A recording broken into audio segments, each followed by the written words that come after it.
Or is it because there was an active failure on the part of the political class to perhaps acknowledge this? Because if you see, I'm sorry to interrupt, if you look at who the constitution today perhaps really represents, one can even go to an extent of saying that it's very cosmopolitan in nature and that the Aam Janta is not covered, and the Indic values that we espouse for in the constitution is perhaps not represented at all. But it's not Indic. Whatever our present constitution is, it is not Indic. Yeah. And in fact, I think that is one of the major theses of my book. Right. That the supreme role of Dharma in any governance system, Yeah. which ought to have been natural for this country, is simply not there. Right. Okay.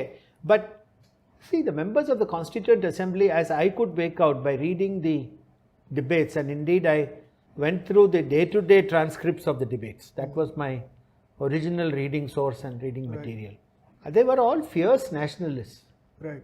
There is no, and I think the vast majority of them, the Hindus anyway, were all devout Hindus. Yeah. There is no doubt in my mind that the tone and tenor of their comments, except for maybe very fringe minorities here and there, even the non-Hindus in the Constituent Assembly had a very strong sense of India as a dharmic land. Right. Of that there is no question.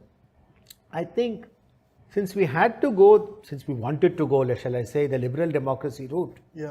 and also this is another practical point, in handling and dealing with the other countries of the world, the other liberal democracies of the world, in the post-World War II United Nations structure, Right. it is important that we have a constitution that at least relates in part to things that the external world is familiar with. Right. Unless you do something completely different and seal yourself off like say China. Yeah. But India decided not to seal itself off in 1947. Right. It wanted to interact with the world.